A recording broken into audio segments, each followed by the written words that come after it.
사도행전 27장 21절 22절 두 구절입니다. 그러나 오랫동안 먹지 않은 뒤에 바울이 그들의 한가운데로 나아가 서서 이르되 선생들아 너희가 내 말에 귀를 기울이고 크레타에서 떠나지 아니하여 이러한 피해와 손실을 면하였어야 하였느니라. 이제 내가 너희에게 권하노니 기운을 내라. 배만 잃을 뿐 너희 가운데 한 사람도 생명을 잃지 아니하리라. 아멘. 지난 시간에 드디어 로마로 가는 바울을 우리가 함께 보았습니다. 가이사라에서 바울은 다른 죄수들과 함께 로마 군대 백부장 율리오에게 이제 인계가 되었죠. 지난 시간에도 말씀드렸던 것처럼 당시에는 오늘날처럼 여객선이라는 게 없었습니다. 어디로 이동을 한다고 배를 타고 이동한다고 하면 주로 이제 화물선을 이제 얻어 타고 이동을 했죠. 또 당시 배들은 오늘날처럼 어떤 엔진을 가지고 항해하는 배가 아니라 바람을 이용해서 항해하는 한마디로 범선이었죠. 범선. 그렇기 때문에 바람의 영향에 절대적인 영향을 받을 수밖에 없었고요. 항상 계절과 항해하고자 하는 지리적 특성에 따라서 항해 일정과 항로가 변경되기도 했습니다. 우리가 지난 시간에 봤던 것처럼 바울의 배 역시 역풍을 만났다고 했어요. 역풍을 만나니까 그들이 가고자 했던 항로에서 벗어나서 갈 수밖에 없어요. 바람을 이용하려다 보니까. 그리고 그것으로 인해서 일정도 굉장히 많이 늦어졌고요. 그들이 원래 의도하지 않았던 크레타 섬까지 이제 간 걸 보게 됐는데요. 크레타 섬에서 그들이 도착해서 이제 잠깐 정박을 했을 때 이미 많은 일정이 지연이 됐기 때문에 지중해에 늦가을이 이제 들어가기 시작합니다. 당시 지중해에서 늦가을과 겨울 사이에는 배들이 항해를 하지 않았습니다. 왜냐하면 갑작스럽게 폭풍이 일어나고 너무나 위험했기 때문에 바닷사람들 입장에서는 이 지중해를 그 당시에는 이용하지 않았어요. 그 시기에는. 그래서 바울 역시 이제 뭐 3번의 난파 경험도 있었던 그의 경험에 따라서 지중해 항해할 것을 이제 권하지 않습니다. 지금 이 항구에서 우리가 겨울을 나고 그 다음에 로마로 가는 게 좋겠다라고. 만약 지금 우리가 항해를 하게 되면 많은 해를 입게 되고 많은 손실을 당할 수밖에 없다. 그 말을 해줘요. 그럼에도 불구하고 백부장은 선장과 선주의 말을 듣고 좀 더 편하고 좋은 항구에 가서 겨울을 나자고 하면서 출항을 합니다. 하지만 바울의 말만 따라 얼마 가지 않아서 유로클로돈이라는 거대한 폭풍을 이제 지중해 바다에서 만나게 되죠. 배가 통제불능 상태가 됩니다. 사람들이 물건을 다 배에서 버립니다. 왜냐하면 이제 배를 가볍게 해야 배가 침몰될 확률이 적어지니까요. 심지어 배의 기구들까지 다 버립니다. 폭풍이 하루 이틀로 끝나지가 않았어요. 성경에 보니까 여러 날 지속된 걸 볼 수가 있습니다. 배 안에 있었던 모든 사람들이 성경 기록을 보면 살 소망을 다 잃었다고 해요. 그러니까 며칠 정도 진행됐는지 아직 성경에서는 그 부분까지는 말해주고 있지 않아요. 그런데 며칠 정도가 지났을 때 살 소망을 다 잃을 정도, 뱃사람들조차도요. 방금 우리가 오늘 21절부터 읽었는데 20절 말씀 마지막 구절 한 번만, 제가 지난번에 읽었던 구절 한 번만 다시 읽겠습니다. 20절 말씀에 여러 날 동안 해도 별도 보이지 아니하고 작지 않은 폭풍이 우리를 덮침에 우리가 구원받으리라는 모든 희망이 그때 사라졌더라. 네, 바다 한가운데서 해도 별도 보이지 않을 정도로 구름이 다 가리고 있고 폭풍이 덮치고 있고 그 가운데 구원받으리라는 모든 희망이 사라졌다고 말을 하고 있어요. 여러분 살면서 살 소망을 잃어버린 적 있습니까? 이제 죽는구나. 그래요. 아마 모든 사람이 그걸 경험하진 않을 거예요. 그런데 이 배 위에 있었던 당시 276명의 사람들은 그런 위협을 느낄 정도로 엄청난 생명의 위기 가운데 놓여져 있었던 거죠. 21절 우리가 이제 읽은 오늘 본문 말씀을 보면 그들은 오랫동안 먹지도 못했다고 합니다. 먹지 않았다고 합니다. 사실 먹을 수가 없었겠죠. 폭풍이 몰아치고 있고 바다 한가운데서 배가 요동하고 있는데 그리고 지금 죽느냐 사느냐 그 기로에 서 있는데 무슨 먹을 것이 생각났겠습니까? 사실 먹기는커녕 속에 있는 것도 다 나왔을 거예요. 네, 그렇죠. 배 요동치는 곳에 며칠이 지났는지 모르겠지만 이들의 모습 한번 생각해 보세요. 폭풍 속에 여전히 있습니다. 배는 요동하고 있고요. 계속 파도 몰아치고 있고요. 여러 날 동안 먹지 못했어요. 어떤 모습이었을 것 같습니까? 소위 말해서 얼굴이 반쪽이 되지 않았을까요? 정말 사람들이 말하는 얼굴이 반쪽이 되고 다 기진한 상태에서 그 배 위에 있었을 거예요. 살 소망을 잃어버린 사람들의 모습이죠. 이제 죽음만을 기다리는 그런 상황. 그 상황에서 한 사람이 일어나서 그들 가운데 나갑니다. 그리고 그들에게 말을 해요. 바로 그 한 사람이 바울입니다. 바울이 그들 앞에 나가서 소리를 칩니다. 선생들아, 내 말에 귀를 기울이고 크레타에서 떠나지 아니하여 이런 피해와 손실을 면했어야 했으리라. 이 말을 먼저 딱 끄집어냅니다. 여러분 이 말 들을 때 어떻게 다가옵니까? 이 말만 들으면 지금 저 사람이 조롱하고 있나? 이런 생각이 들 정도의 말이에요. 이 말만 들으면. 그런데 바로 이어서 나오는 이제 그 말 때문에 이 말이 지금 조롱의 말이 아니구나라는 걸 우리가 확신할 수 있어요. 그러게 내 말 들었으면 이렇게 안 됐지. 이렇게 막 놀리는 말처럼 들릴 수 있거든요.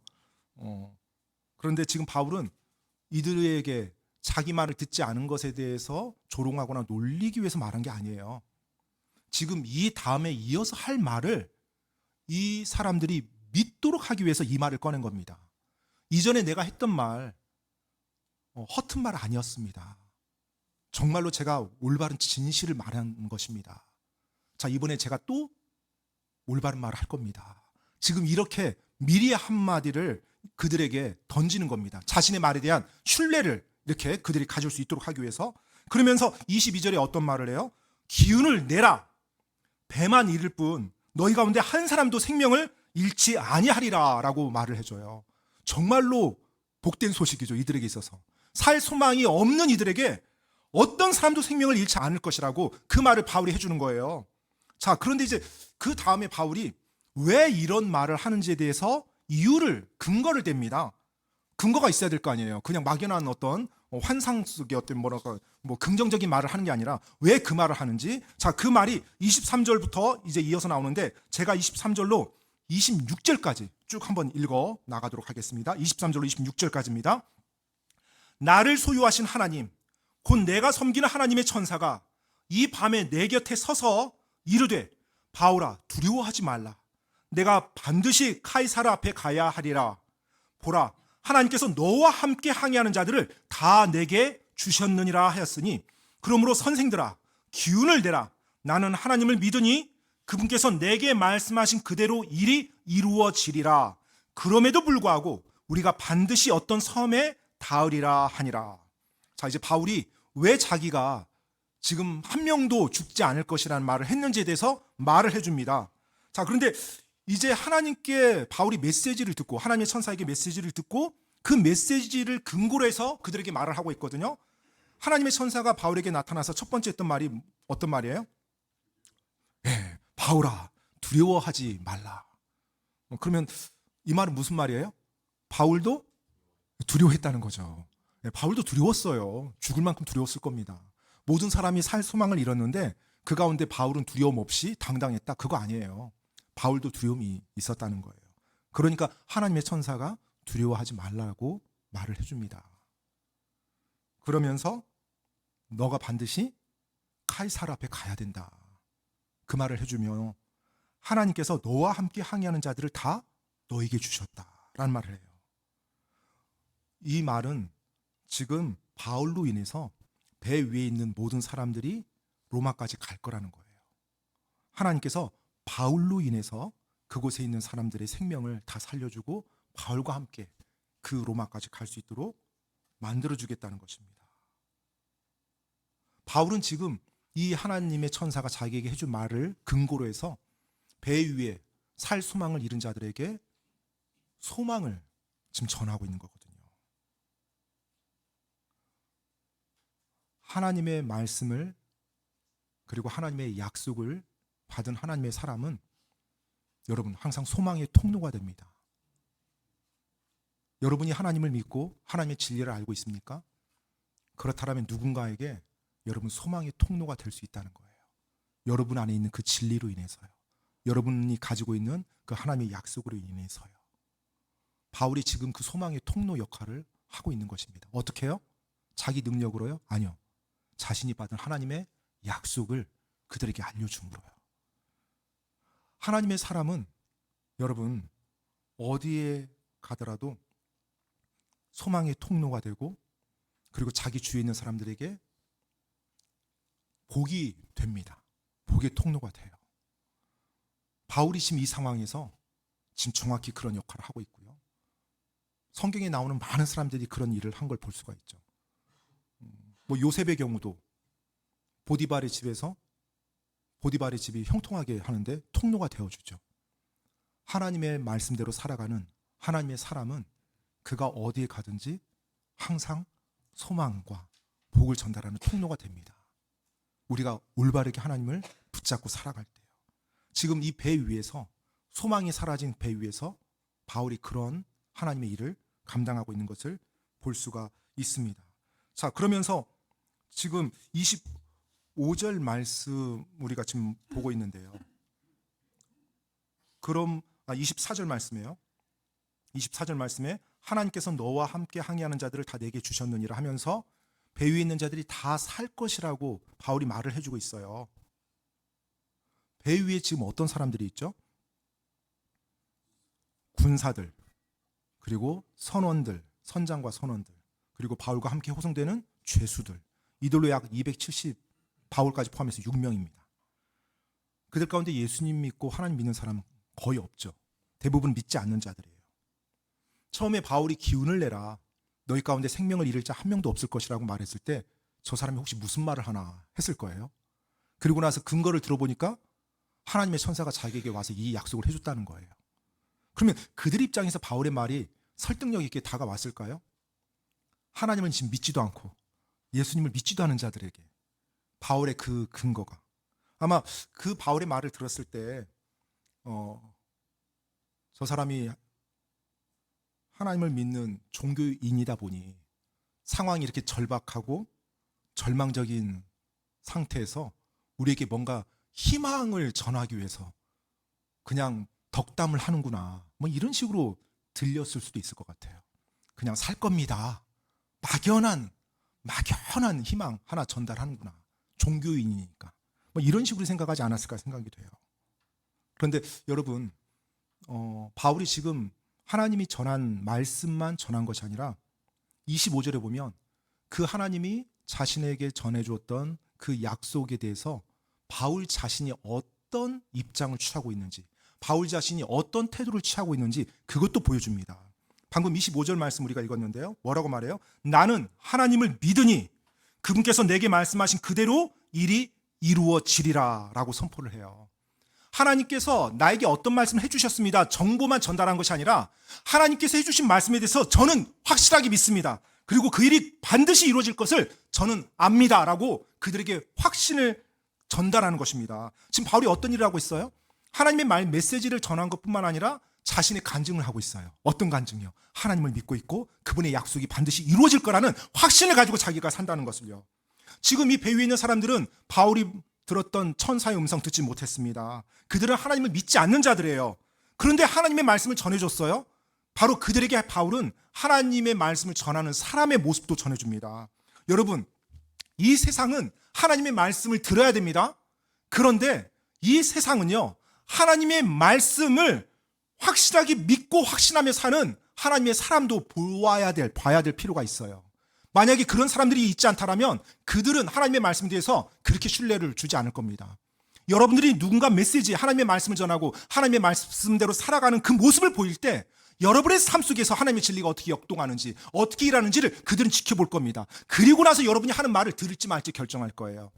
세상에서는 하나님의 말씀 반드시 필요합니다. 하지만 그 말씀을 믿고 사는 사람이 어떤 사람인지, 하나님의 약속을 붙잡고 사는 사람이 이 세상에서 지금 어떻게 살아가고 있는지를 그들에게도 보여질 필요가 있는 것이에요. 그래서 하나님이 우리를 이 땅에 둔 겁니다. 만약 그 목적이 아니라면 우리가 예수님 믿고 구원받는 순간에 전부 다 천국 가는 것이 가장 행복하죠. 그렇죠? 그런데 그 진리를 붙잡고 믿고 살아가는 우리의 모습, 그리고 그리스도의 향기를 드러내는 우리의 모습을 이 세상에 계속 하나님께서 전하며 그분의 메시지가, 그분의 진리가 선포될 수 있도록 우리에게 허락한 거예요. 바울은 자신이 들은 하나님의 말씀, 메시지만 전한 것이 아니라 그 메시지에 대한 자신의 자세와 입장과 태도, 그것도 그들에게 보였던 것입니다. 그러면서 이제 26절에 보니까 바울이 뭐라고 말해요? 그럼에도 불구하고 우리가 반드시 어떤 섬에 닿으리라라고 이 말을 합니다. 25절까지 어떤 말을 해줬어요, 바울이? 살 거다. 다 살 거다. 이 소망의 메시지 전달했어요. 그리고 26절 내용은 어떤 내용이에요? 반드시 우리가 어떤 섬에 닿으리라. 그러면 여러분 얼핏 읽으면 우리가 반드시 어떤 섬에 닿으리라. 지금 여러 날 동안 표류하고 있었던 이 사람들이 어떤 섬에 닿으면 좋은 거예요, 나쁜 거예요? 좋은 거죠. 그런데 왜 접속사가 좀 궁금하지 않습니까? 왜 접속사가 그럼에도 불구하고예요? 좋은 거니까 그래서 너희가 어떤 섬에 닿을 것이다. 이렇게 돼야 되잖아요, 이야기가. 그런데 너희 살 거다. 그런데 그럼에도 불구하고 우리가 반드시 어떤 섬에 닿으리라. 그러면 어떤 섬에 닿는 것이 지금 좋고 편하다는 거예요? 약간 힘들고 어렵다는 거예요? 힘들고 어렵다는 거예요. 지금 우리 한국말 번역이 이제 닿으리라고 이렇게 번역을 했는데 이 영어 성경은 cast upon이라고 돼 있어요. cast upon. 그러니까 닿는다는 표현 맞습니다. 안전하게 항구에 정박하는 게 아니에요. 섬에 닿는 거예요. 그럼 어떻게 배가 갈까요? 그대로 섬 해안가에 부딪히는 거예요. 좌초되는 겁니다. 지금 항구에 안전하게 정박하는 게 아니에요. 배가 파도에 쓸려서 섬에 닿는 거예요. 그러니까 이 상황은 이들에게 어떤 일이 앞으로 일어날 거라는 거예요. 배가 좌초되고 배가 위험에 처하는 그런 상황에 임할 거라는 거예요. 이미 바울이 앞에서 말했어요. 배는 잃어도 너희는 다 살 거다. 죽지 않을 거다. 그런데 배가 어느 섬에 닿을 것이다. 닿는다는 것은 밀려서 그대로 부딪힌다는 얘기예요. 자초된다는 얘기입니다. 그러니 고생한다는 거죠. 고생을 하지만 어떤 보장을 해줬어요? 한 명도 죽지 않고 다 살 거라는 거. 그래서 그럼에도 불구하고 우리가 반드시 어떤 섬에 닿으리라 라고 말을 하면서 이제 바울이 그들에게 절대로 생명을 잃지 않을 것에 대해서 그 하나님의 약속에 대해서 확신을 가지고 선포해 줬어요. 자, 오늘 저는 이 21절부터 26절까지 내용을 가지고 한 가지 좀 바울에 대해서 보고자 합니다. 여러분 지금 21절에서 26절까지 이 바울의 모습을 보면 어떻게 보면 약간 좀 초인적인 사람처럼 느껴져요. 마치 다른 곳에 있다가 그 배에 옮겨 타서 그들에게 소망의 메시지를 전하는 사람처럼 느껴져요. 본인은 전혀 어려움이나 고난 가운데 있지 않았던 사람인 것처럼 느껴집니다. 그런데 여러분 지금 바울도 어떤 상황이에요? 그도 그들과 같이 배 위에 탔던 사람이에요. 무서운 폭풍을 만나고 해와 별을 하나도 보지 못하고 여러 날을 지내면서 오랫동안 먹지 못했던 상황이었습니다. 그런데 그는 모든 사람들이 살 소망을 잃어버린 상황 속에서 홀로 일어서서 그들에게 다가가서 소망의 메시지를 전합니다. 마치 그는 전혀 아무 일을 당하지 않은 것처럼 그들에게 소망의 메시지를 전하고 하나님의 말씀대로 될 것이라는 확신을 그들에게 보여주고 있어요. 어떻게 그런 상황 속에서 수많은 사람이 살 소망을 잃은 그 열악한 상황 속에서 바울은 흔들림 없이 그렇게 걸을 수 있었을까요? 오늘 저는 두 가지를 바울을 통해서 좀 배우기 원합니다. 바울에게는 그 폭풍 속에서 흔들리지 않고 갈 수 있는 닻을 가지고 있었어요. 첫 번째 닻, 그것은 바로 자신이 하나님의 소유라는 진리의 닻이었어요. 그 닻으로 폭풍이 몰아닥칠 때 바울은 흔들리지 않고 중심을 지키고 있었던 것입니다.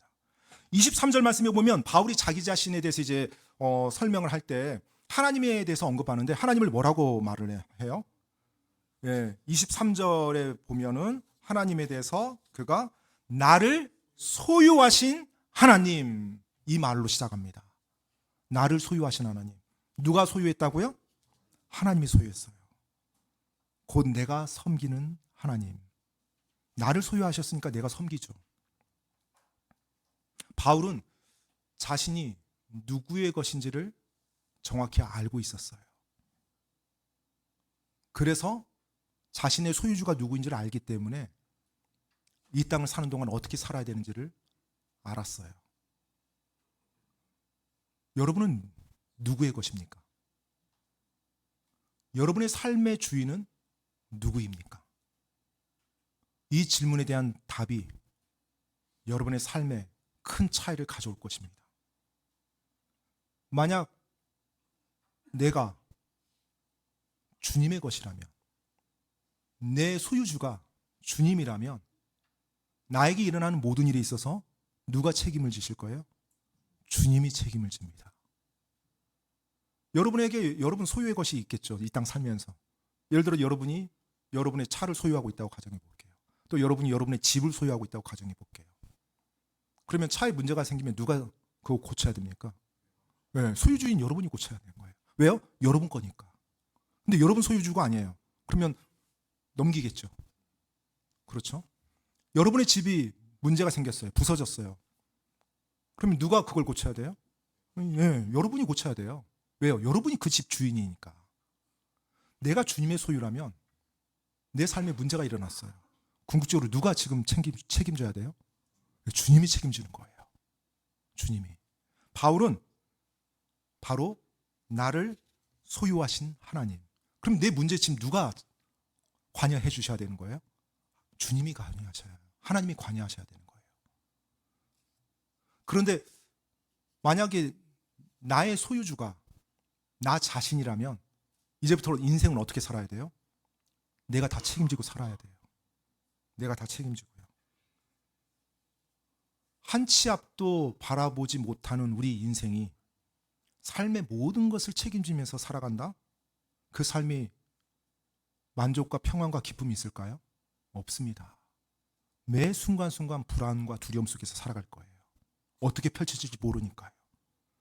여러분 잘 한번 생각해 보세요.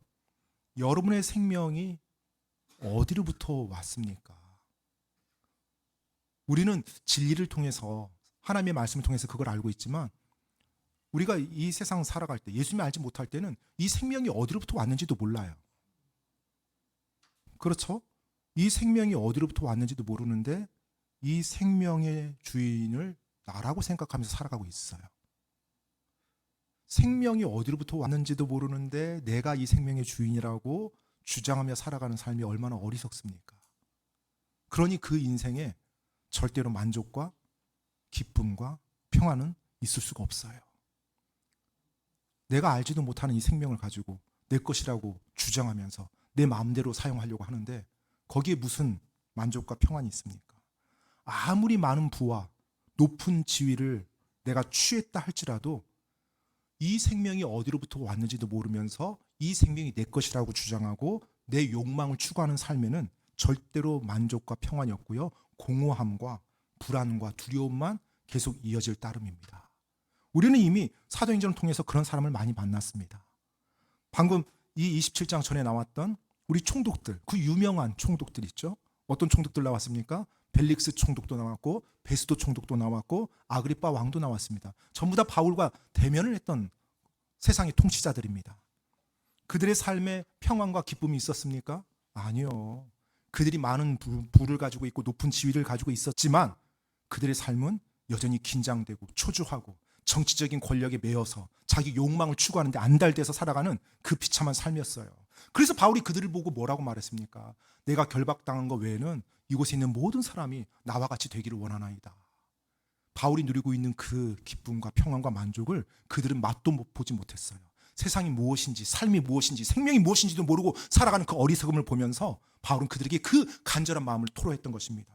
또 지금 배후에 있는 사람들 역시 마찬가지예요. 많은 부와 높은 지위가 아니더라도 지금 이 땅을 살아가고 있는 그 수많은 군사들, 그리고 죄수들, 자기와 함께 지금 배에 타고 있는 죄수들, 그리고 선장과 선원들, 그들 역시 삶이 어떻게 가는지 모르는 거예요. 그래서 그들의 삶에 만족이 없는 것이요. 그리고 두려움과 불안감이 계속 이어지는 것이고요. 폭풍 때문에 두렵고 불안한 것이 아니라 인생 살면서 계속 불안과 두려움이 있을 수밖에 없어요. 왜요? 내가 내 생명의 주인이라고 착각하니까요. 내가 내 삶의 주인이라고 착각하니까요. 여러분은 여러분의 삶의 주인이 누구라고 생각하십니까? 여러분이 누구의 소유라고 생각하십니까? 바울은 정확하게 그 진리의 닻을 가지고 있었어요. 나는 내 주님의 소유라는 거. 나의 하나님이 바로 나를 소유하신 분이라는 거. 그래서 그분께서 내 삶의 모든 것을 관여하시고 주관해 나가신다는 거. 그래서 내가 그분을 온전히 섬기는 것이라는 거. 이 진리 안에 바울은 거하고 있었어요. 심지어 자신이 폭풍 속에 있다 할지라도 내가 누구 소유예요? 하나님 소유예요. 그래서 내 모든 것은 누구에게 달려 있어요? 하나님께 달려 있어요. 그러니 내가 지금 해야 될 건 뭐예요? 그 하나님 섬기는 거. 이게 다예요. 그러면 되는 거예요. 바울은 그 진리의 닻을 가지고 있었기 때문에 폭풍 속에서도 생명의 위협이 있는 속에서도 흔들림 없이 올바르게 진리를 그리고 하나님의 약속을 선포할 수 있었던 걸 볼 수가 있었습니다.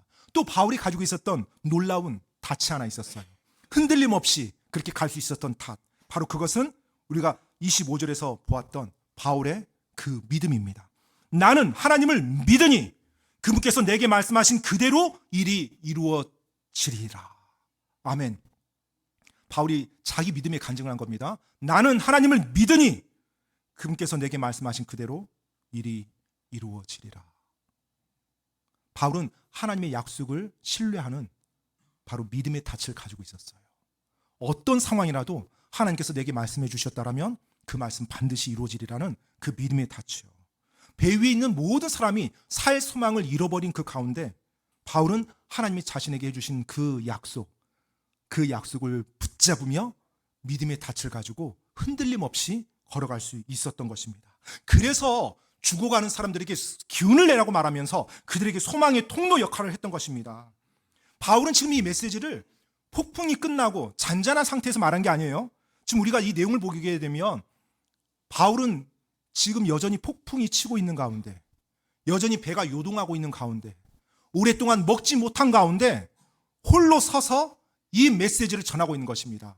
어떤 메시지요? 당장이라도 이 사람들 입장에서는 배가 침몰할 것 같고 죽을 것 같아요. 그런데 그 상황에서 바울이 뭐라고 말해요? 나는 하나님을 믿으니 그분께서 내게 말씀하신 그대로 일이 이루어지리라 라고 확신하며 그들에게 말했어요. 바울에게는 바로 하나님의 약속을 붙잡고 하나님의 약속을 끝까지 신뢰하는 믿음의 닻을 가지고 있었어요. 그래서 그의 삶에 그 엄청난 폭풍이 몰아닥쳤을 때도 그는 흔들림 없이 그 길을 주님의 말씀을 붙잡으며 걸어갈 수 있었던 것입니다. 세상의 그 어떤 것도 그 상황에서 소망이 되지 못해요. 오직 하나님의 말씀과 하나님의 약속만이 내가 영원히 붙잡을 수 있는 바로 소망의 닻이라는 거 여러분 기억하시기 바랍니다. 여러분에게는 여러분이 하나님의 소유라는 그 진리를 붙잡는 진리의 닻이 있습니까? 여러분에게는 여러분의 하나님께서 여러분에게 해주신 그 약속들을 믿는 믿음의 닻이 있습니까? 19세기에 미국의 침례교 선교사인 아도니람 저드슨 선교사님이 있었습니다. 아도니람 저드슨. 당시 복음이 거의 전해지지 않았던 버마로 이분이 선교를 떠납니다. 오늘날 이제 미얀마라고 지금 우리도 후원하고 있지만 미얀마가 지금 예전에 버마였죠. 선교사님은 그곳에 가면서 자기가 복음을 전하면 수많은 버마 사람들이 예수님을 믿을 거라고 기대에 부풀러 올랐어요. 그런데 정작 그곳에 가서 선교 활동할 때 현실은 그렇지가 않았습니다. 믿질 않는 거예요, 사람들이. 그 현지 사람들이. 그래서 첫 번째 회심자가 나타날 때까지 거의 6년이라는 세월이 지났다고 합니다. 많이 힘이 빠졌겠죠. 그렇게 열심히 수고하고 복음을 전하는데 믿는 사람들이 많이 나오지가 않는 거예요.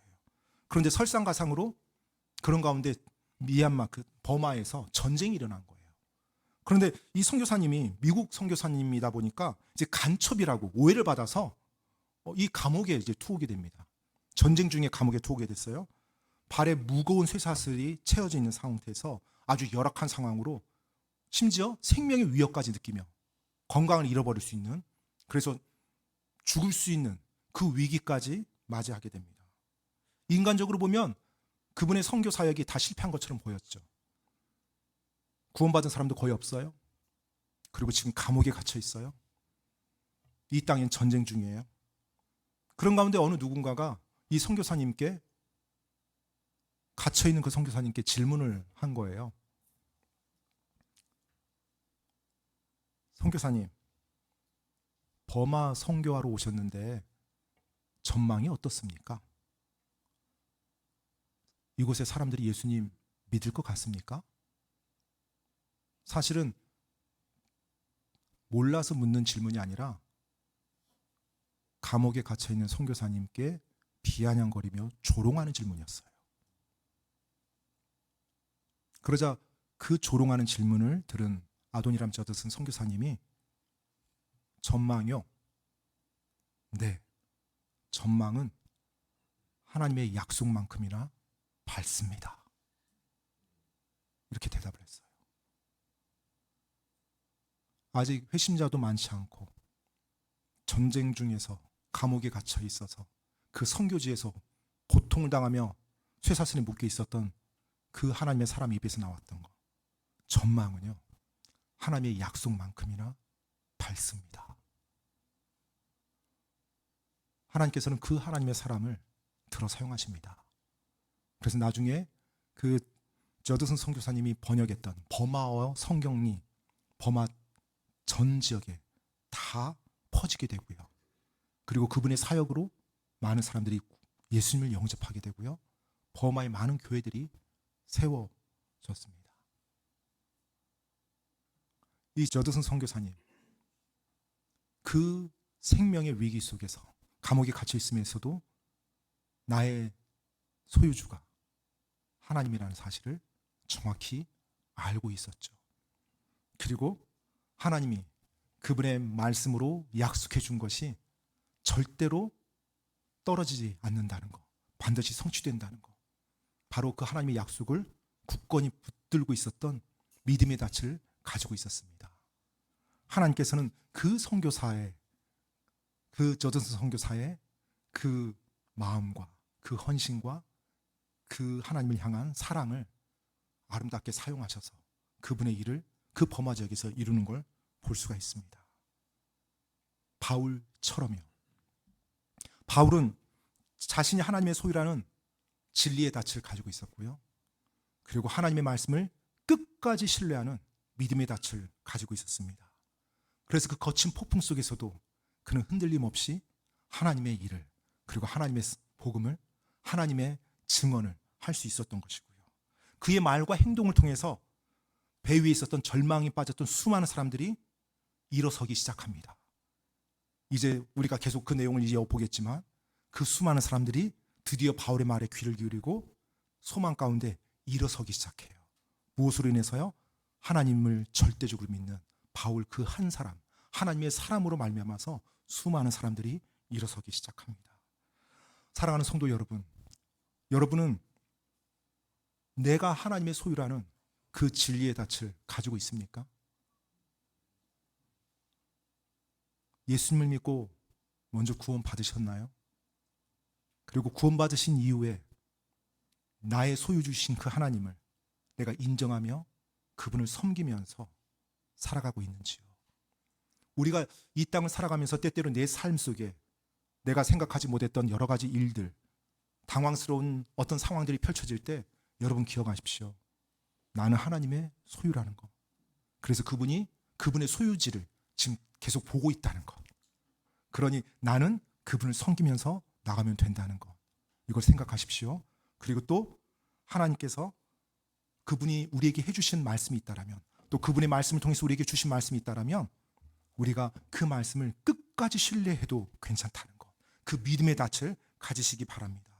바로 그때 삶의 폭풍 속에서도 바울처럼 흔들림 없이 우리가 걸어가며 선한 하나님이 기뻐하시는 그 일을 이루어 나갈 수 있을 것입니다. 바로 그때 하나님께서는 우리를 들어서 바울처럼 소망이 없는 이 세상에서 소망이 없는 자들에게 참된 소망이 무엇인지를 우리를 통해서 전달하며 나갈 것입니다. 그래서 하나님 앞에 우리가 소망의 통로로, 그리고 복의 통로로 들어쓰임 받을 것입니다. 오늘 저는 이 두 가지 질문으로 여러분에게 도전하고 싶습니다. 여러분은 하나님의 소유입니까? 여러분은 하나님의 말씀을 신뢰합니까? 이 두 질문이 여러분의 삶을 완전히 다르게 만들어 갈 겁니다. 이 시간 기도하고 마치겠습니다.